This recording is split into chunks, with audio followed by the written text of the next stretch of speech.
comienza el informativo. Indonesia ha vuelto a ser la trágica protagonista de una nueva catástrofe natural.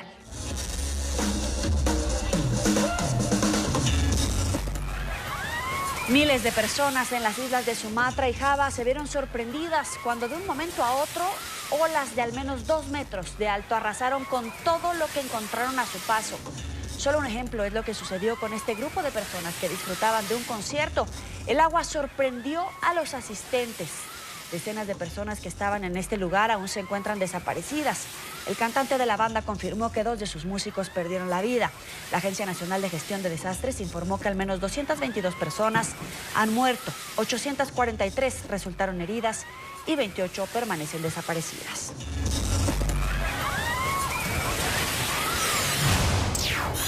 Otra de las imágenes del impacto del tsunami es la siguiente. Este video aficionado registró cómo las olas invadieron las instalaciones de este restaurante en las costas de Indonesia. El agua llegó e inundó gran parte del lugar.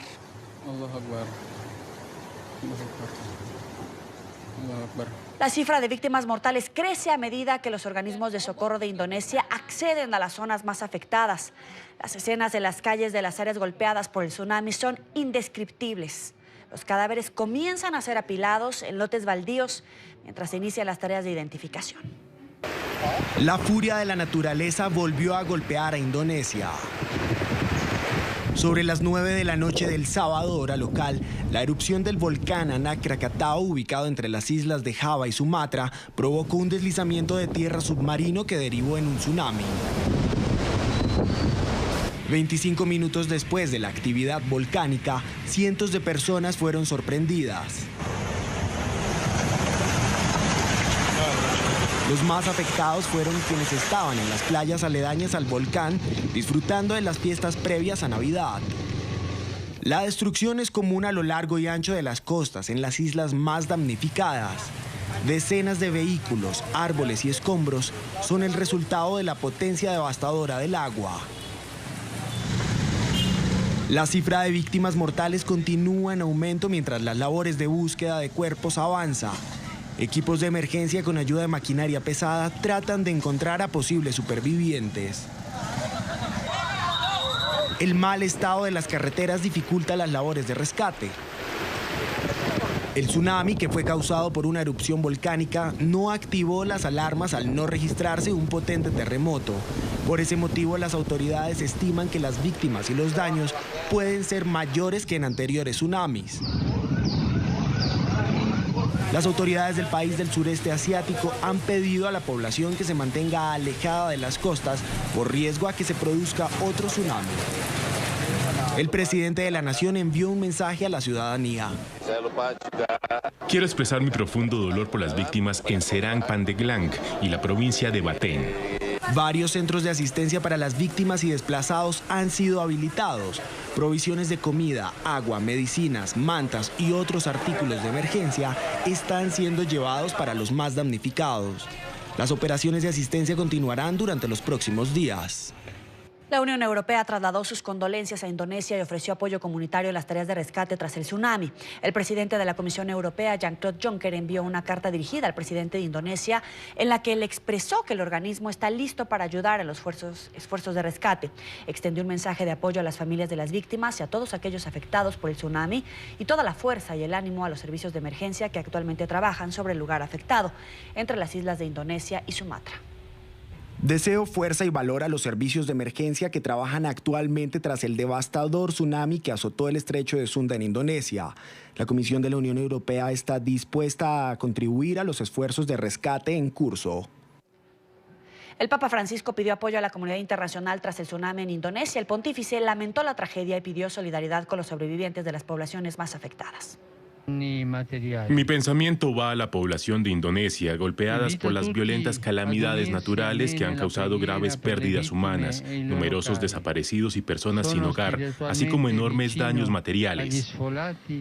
Me siento espiritualmente cercano a los desplazados y a todas las personas afectadas. Imploro a Dios que les alivie en su sufrimiento. El tsunami fue causado por la erupción del volcán Anak Krakatoa. Esta imagen corresponde a la actividad que registró el coloso el pasado mes de septiembre. Este Este volcán se encuentra en una isla deshabitada en el estrecho de Sonda. Precisamente el sábado muy temprano había expulsado una columna de humo hasta medio kilómetro de su cumbre, junto a roca y ríos de lava. Según los expertos, la erupción pudo crear un deslizamiento de tierra submarino que a su vez ocasionó un tsunami con olas de hasta 2 metros de altura. El nombre del volcán, cuya traducción al español es el hijo de Krakatoa, se había mostrado particularmente activo desde el pasado mes de junio, con frecuentes columnas de humo y ceniza, y en octubre un barco turístico estuvo cerca de ser golpeado por rocas volcánicas.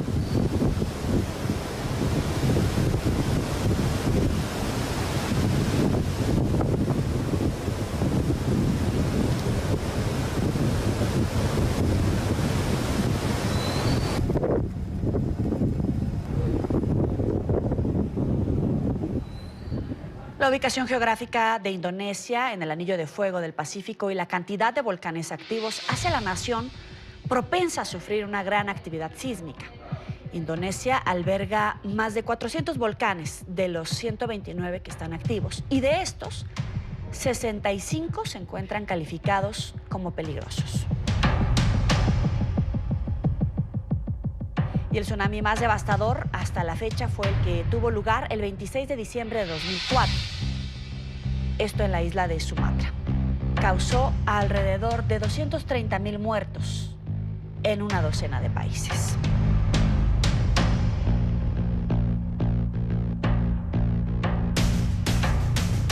Vamos a saludar en Perú a Patricio Valderrama, PhD en Geología, investigador en desastres y peligros naturales y ganador del Premio Geocientífico 2008. Bienvenido, gracias por estar con nosotros. Hola, gracias por la llamada, un placer. Quisiera que me ayudara a explicarle a nuestro auditorio cuál fue el fenómeno que pudo ocasionar esta tragedia. Hasta el momento el fenómeno todavía no está claro, pero se estima de que, dadas las condiciones que hemos tenido, se estima de que el fenómeno ha sido generado por una avalancha volcánica subacuática. Quiere decir que el volcán Aja Krakatoa, el cual está en proceso eruptivo desde hace más de 2 años, ya era conocida una zona como un flanco del volcán que era bastante inestable.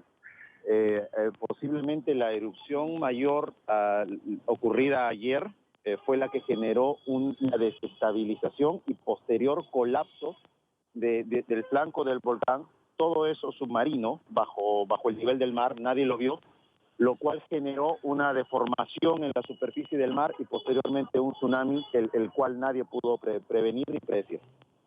¿Hay algún tipo de alerta, algún tipo de característica que se registre que pueda ser detectada? Porque si bien no hubo un terremoto y por eso no sonaron las alarmas, ¿hay algún tipo de indicativo que pudiera alertar a las autoridades en este sentido?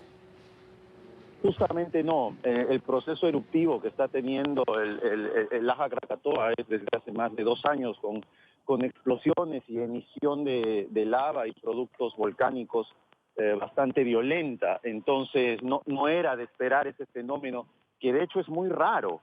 Una avalancha volcánica submarina, esta debe ser la primera que tenemos registrada en la historia moderna. Entonces, no, el sistema anti-tsunamis o detector de tsunamis que se instaló en Indonesia y en el mar de Java, principalmente después de la tragedia del 2004, está basado en ondas sísmicas.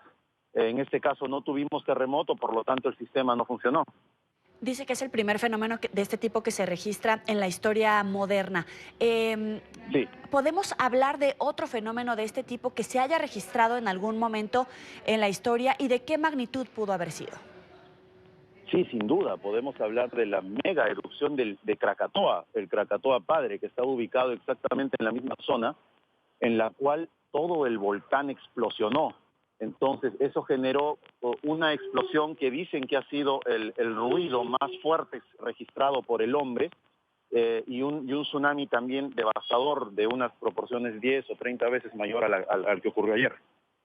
Ahora, en este sentido, si eso pasó con el papá del volcán, por llamarlo de alguna manera, esta situación podría registrarse, es decir, lo que sucedió en los años 1830 con el Krakatoa podría repetirse en la actualidad con una magnitud de desastre similar. No, porque los volcanes, una vez que van naciendo, si es que equivale el término, demoran muchos años en crecer a tener magnitudes colosales. En este caso, el Aja Krakatoa, digamos que nació a principios de 1900 y casi un siglo después recién ha tenido las características para generar este tipo de desastre. Ahora, es posible que vuelva a ocurrir en los próximos días inclusive, porque no se sabe si es que todo ese flanco que estaba inestable, si es que se ha caído en la totalidad o solamente parcial. Entonces ahí es donde por eso las autoridades están en estado constante de emergencia, porque básicamente estamos a ciegas frente a este tipo de desastres. Ahora, si se llega a registrar otra erupción como la que usted menciona, pueden registrarse, quiero entender, terremotos, otros tsunamis, etcétera. Generalmente los terremotos de origen volcánico son de una magnitud muy baja, una magnitud de 4.5 a 5, 6. No llegan a tener en sí mismo la violencia para generar un tsunami clásico, digamos, un tsunami que viene después de un terremoto. Lo que sí puede volver a ocurrir son más deslizamientos submarinos, que si alcanza la magnitud de terreno removido debajo del nivel del mar podría generar otro tsunami. Es posible, es un escenario posible ahora. ¿Hay espacio para dudar que esta tragedia pudo preverse, que hubo algún tipo de alerta que no alcanzaron a detectar los especialistas para emitir una alerta de desalojo de las playas? Seguramente sí, pero aquí caemos en el mayor problema que de hecho tenemos en Latinoamérica también, que es la falta de instrumentación. Si se hubiera tenido, por ejemplo, boyas de presión en el mar, se hubiera podido detectar la onda de tsunami que nacía y que estaba viajando. Pero no es el caso, no hay ese tipo de sensores en el mar de Java ni en el Océano Índico en general. Entonces, no ha habido negligencia alguna ni nada por el estilo, simplemente no se tenían los instrumentos para detectarlo. Ok, a partir de este momento, ¿cuáles deberían de ser los pasos a seguir por parte de las autoridades hablando de las playas de Indonesia cuando se está registrando esta actividad volcánica? Los pasos que se tienen que seguir ahora es mantener evacuadas las playas en caso de emergencia. Lo segundo sería ya más de un corte científico, realizar una batimetría, que es un estudio del fondo marino, el cual mostraría qué segmento se ha caído y si es que hay otros segmentos que faltan por colapsar que podría generar un tsunami. Pero eso toma tiempo. Dudo que Indonesia tenga un barco con las capacidades de hacer eso, entonces tiene que recurrir a la cooperación internacional. Es un tema más complicado, pero que sin lugar a dudas hay que afrontarlo. ¿Tendría que ser una alerta máxima en todo caso? No una alerta máxima, pero sí una alerta de evacuación preventiva, por lo menos las próximas 48 a 72 horas. No se sabe si es que hay otro segmento que puede deslizar debido a una siguiente erupción en las próximas horas. Ahora, esto sucedió en esa zona del planeta, pero los volcanes están intercomunicados. ¿Qué debe de hacer la comunidad internacional frente a esta situación que se registra en esa zona, pero que pudiera desencadenar, en todo caso, alguna otra actividad en otros países? No, los volcanes no están intercomunicados entre ellos. Tendrían que estar muy juntos, uno respecto al otro para poder estar relacionados a su actividad. Este fenómeno no tiene la posibilidad de desencadenar un fenómeno similar o parecido en alguna parte del mundo. Entonces, lo que toca ahora es ayudar a Indonesia. Le agradezco a Patricio Valderrama, PhD en Geología, por estar con nosotros aquí en el informativo. Buen día para usted. Muchas gracias por la llamada. Hasta luego.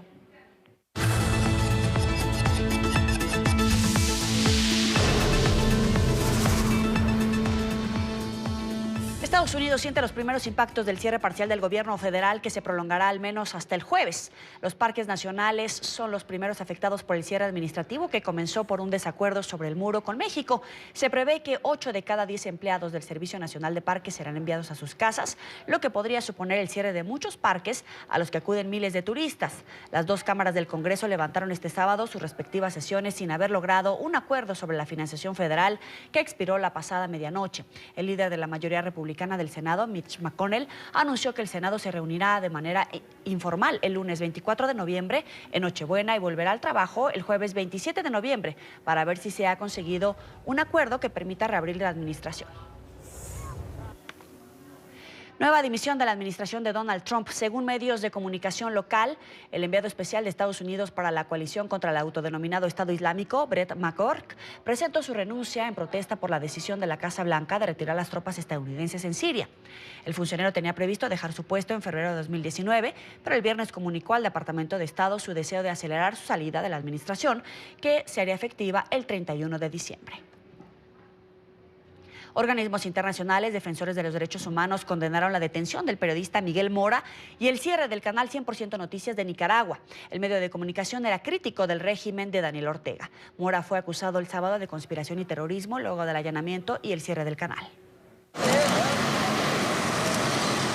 El periodista dueño del canal independiente de cable 100% Noticias de Nicaragua, Miguel Mora, fue detenido el viernes y acusado el sábado de conspiración y terrorismo, tras el allanamiento y cierre de esa televisión crítica del gobierno de Daniel Ortega, en medio de denuncias de una escalada para callar a la prensa libre. También fue detenida la directora del medio, Lucía Pineda, quien tiene doble nacionalidad, costarricense y nicaragüense, así como la periodista y presentadora Verónica Chávez, esposa de Mora, quien fue liberada poco después. Bueno, ellos llegaron al canal y nos llevaron en diferentes patrullas a las mujeres. En mi caso, que iba yo, Lucía y una persona más, 3 mujeres, nos llevaron al Chipotle. La Fiscalía acusó a Mora de fomentar e incitar el odio y la violencia en perjuicio de la sociedad nicaragüense, lo que según el Código Penal es delito de provocación, proposición y conspiración para cometer actos terroristas, según una nota de prensa de los tribunales de Managua. El Juzgado Sexto de Distrito Penal de Audiencia admitió la acusación contra Mora y fijó la fecha del proceso inicial para el 25 de enero. La Comisión Permanente de Derechos Humanos denunció que al abogado que asumiría la defensa de Mora le fue impedido el ingreso al complejo judicial. El arresto del periodista coincide con una arremetida del gobierno de Ortega contra medios de prensa y organismos de derechos humanos. Bueno, nosotros nos estamos todavía ordenando, pero sí sabemos de que vamos a continuar ejerciendo nuestra labor porque nosotros no estamos cometiendo ningún delito. Nosotros somos periodistas y es un derecho que nos da la Constitución. Nosotros no somos delincuentes, nosotros no somos asesinos. Nosotros andamos cubriendo lo que pasa. Mora es el primer periodista y propietario de un medio de comunicación en ser acusado por los mismos cargos atribuidos a líderes y participantes de las protestas contra el gobierno en 8 meses, que han dejado más de 320 muertos, centenares de detenidos y miles de refugiados. Y en Colombia, las autoridades han entregado más pormenores de la operación que terminó con la vida de alias Guacho, el criminal más buscado por Colombia y Ecuador. La operación de más de 8 meses contó con la participación de 1.500 efectivos de todas las fuerzas del orden y se realizaron seguimientos a más de 1.000 líneas telefónicas. NTN 24 está en el lugar de la noticia con Ingrid Tobar. Adelante, Ingrid.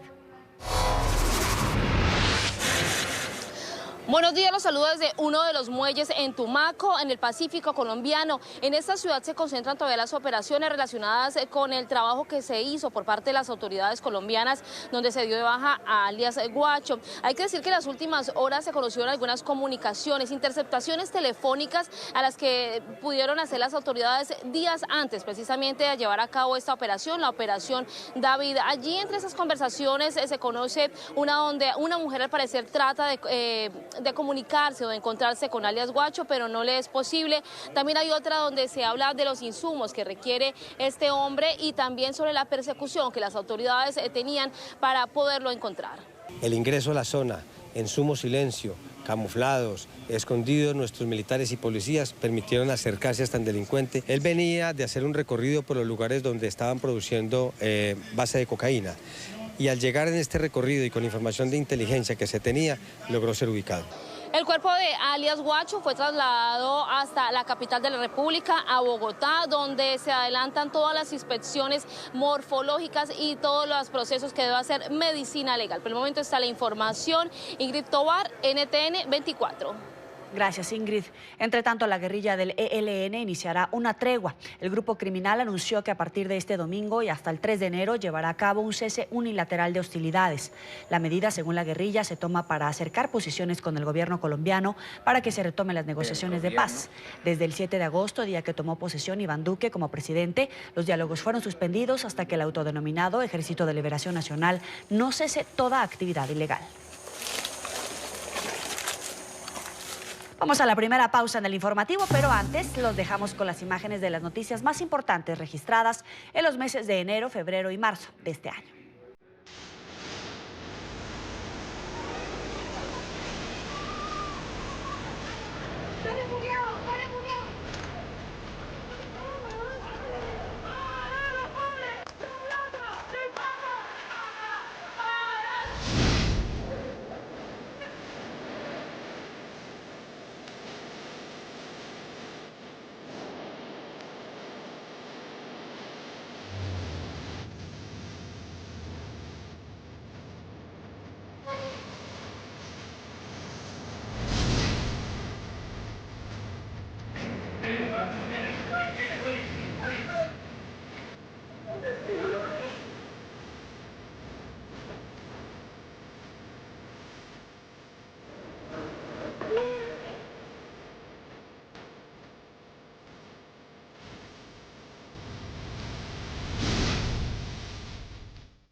I had left for camp.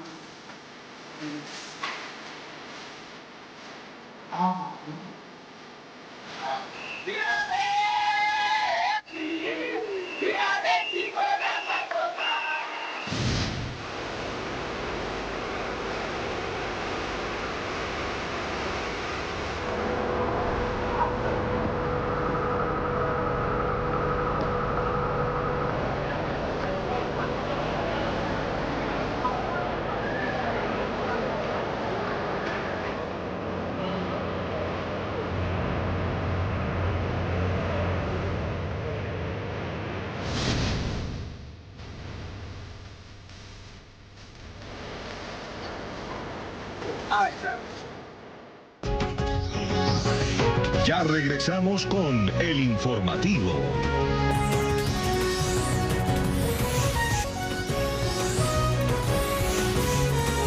Continuamos con el informativo.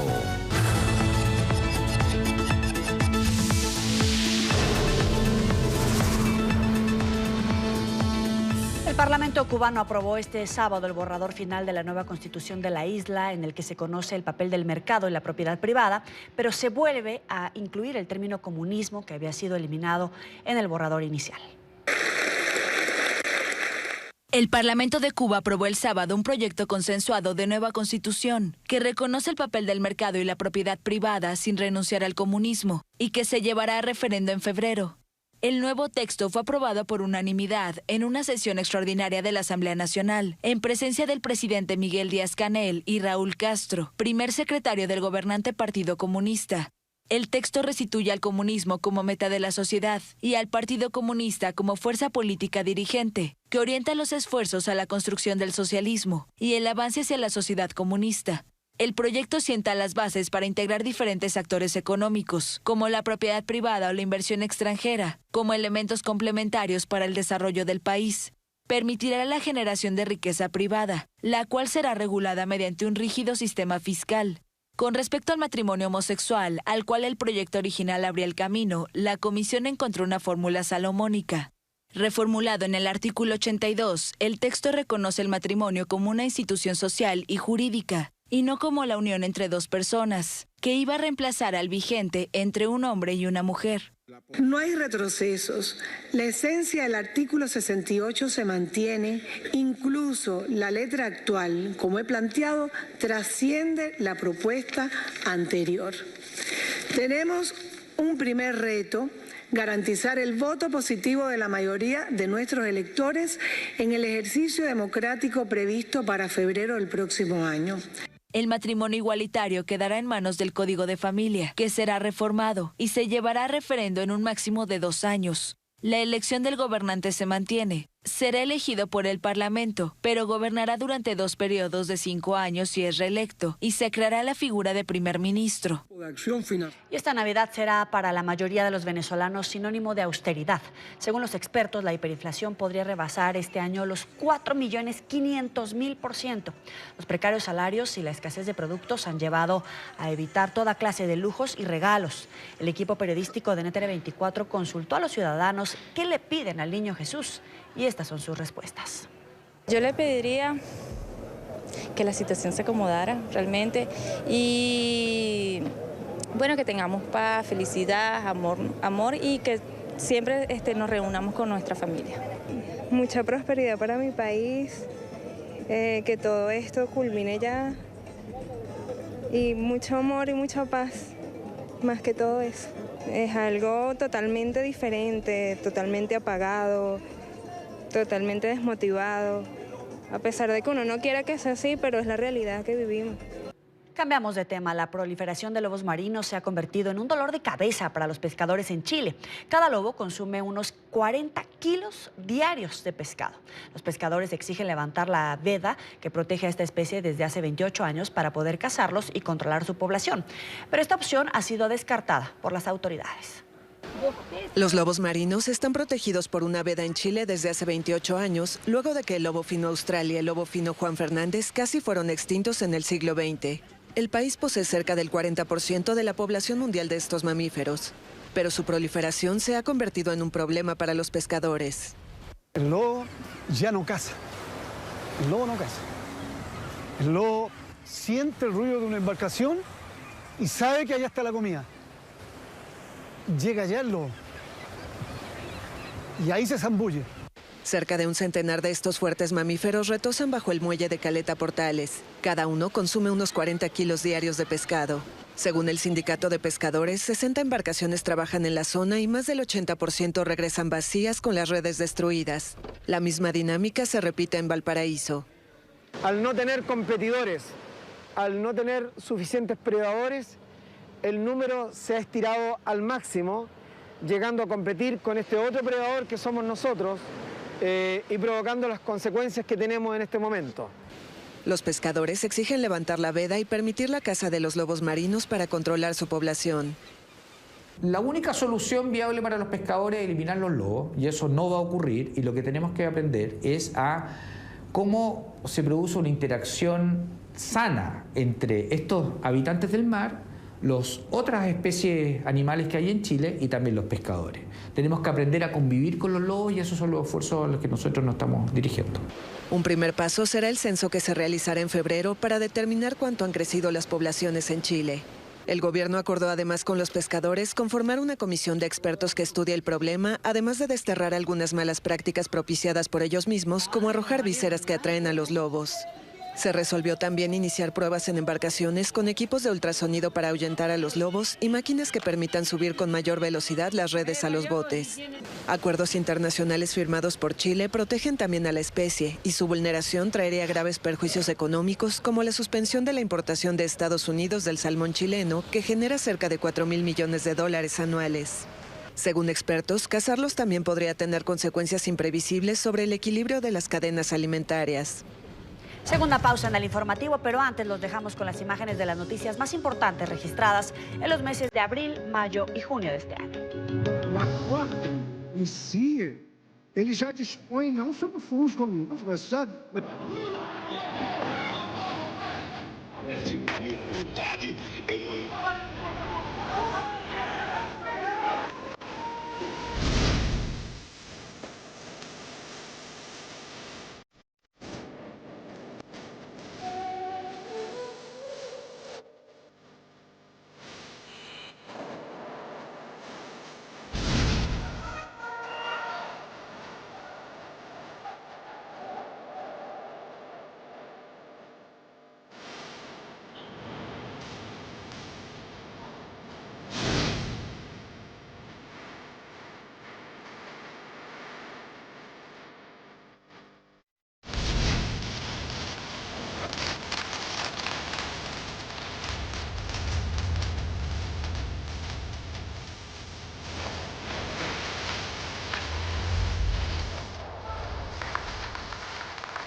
Ya regresamos con el informativo.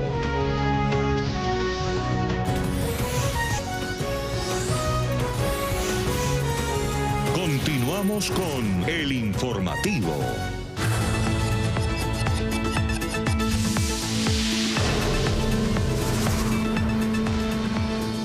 En España fue desarticulada una red criminal internacional que explotaba a mujeres colombianas. En la operación 7 personas fueron detenidas, 5 de ellas son de nacionalidad colombiana, una cubana y otra española. Los miembros de la organización delictiva engañaban a mujeres con falsas promesas de trabajo para luego obligarlas a trabajar en burdeles. Y el Papa Francisco recuerda a quienes están lejos de su familia y de su tierra en Navidad.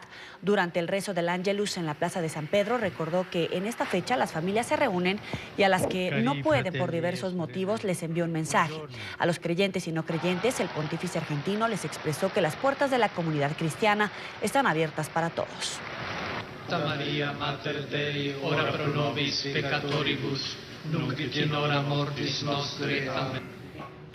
Hallan los cadáveres de 8 mineros atrapados en una mina rusa en los Urales. Los equipos de rescate hallaron los restos de 8 de los 9 trabajadores que quedaron atrapados el sábado en la localidad rusa de Solikamsk, en los montes Urales.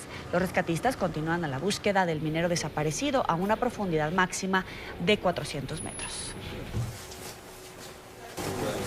Y el expresidente de Nissan seguirá en prisión al menos hasta el 1 de enero. Carlos Ghosn, detenido en Japón, permanecerá tras las rejas después de que un tribunal del país aprobara hoy la solicitud de la Fiscalía de Tokio de prolongar su detención 10 días más.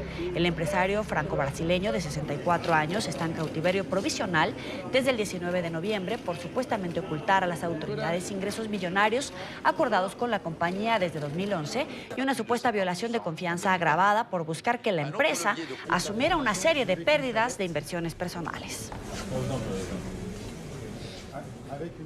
Y el emperador Akihito de Japón pidió por la paz al celebrar sus 85 años. Se trata de su último cumpleaños como emperador antes de su abdicación en 2019. Akihito de Japón cumple 85 años. El emperador de Japón celebra su cumpleaños, el último antes de su abdicación en 2019, en el que hizo un llamamiento por la continuidad de la paz construida sobre el sacrificio de quienes fallecieron en la guerra. Akihito declaró en una rueda de prensa celebrada 3 días antes en el Palacio Imperial y publicada este domingo por su cumpleaños, que es importante no olvidar las incontables vidas que se perdieron en la Segunda Guerra Mundial y que la paz y la prosperidad en Japón de la posguerra se construyeron sobre numerosos sacrificios y esfuerzos incansables. El mensaje de este domingo es el último que Akihito tiene previsto enviar al público en una rueda de prensa antes de abdicar el próximo 30 de abril de 2019, tras un reinado marcado por su pacifismo y su cercanía al pueblo nipón, algo que ha incomodado al gobierno del primer ministro Shinzo Abe y a los sectores más conservadores del país. Aquejado de una frágil salud, Akihito abandonará el trono del crisantemo tras esperar casi 3 años desde que planteó su deseo de renunciar, debido a las particularidades del encaje constitucional institucional de la monarquía reinante más antigua del mundo. Será la primera abdicación en Japón en más de 2 siglos. Decenas de miles de personas aguardaron el saludo desde el balcón del Palacio Imperial que Akihito realiza con motivo de la efeméride y en el que estuvo acompañado por la emperatriz Michiko, el príncipe heredero Naruhito, su esposa Masako y otros miembros de la familia. Esta es la penúltima ocasión en la que Akihito se asoma de esta manera al pueblo nipón como jefe de Estado, mientras que la última se producirá en el tradicional saludo de Año Nuevo del 2 de enero, cuando se prevé que la aglomeración del público sea mayor. Emotiva carta de Samantha Markle a la duquesa de Sussex en la que le pide que se reúna con su padre. La petición expresada en una postal navideña se produce después de que Thomas Markle, progenitor de ambas, afirmara esta semana que no mantiene contacto con Meghan desde el día antes de su boda con el príncipe Harry el pasado 19 de mayo.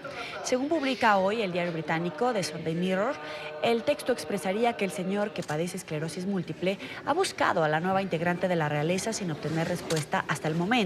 Desde la boda real, diversos parientes de Meghan, en especial Samantha, han hecho declaraciones a los medios de comunicación en las que, en general, critican su actitud y el hecho de que no les preste más atención. Y en Moscú se realizó hoy la Happy Run. Se trata de una particular carrera en la que participaron más de 500 personas disfrazadas de Papá Noel. La curiosa competencia, que cumplió su 3ª edición, se realiza con el fin de recaudar dinero para la beneficencia.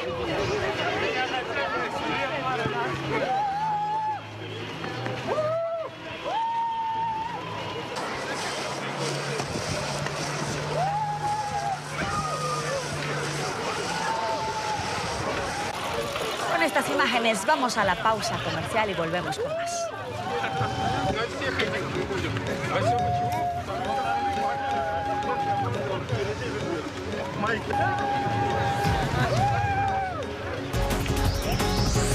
Ya regresamos con El Informativo.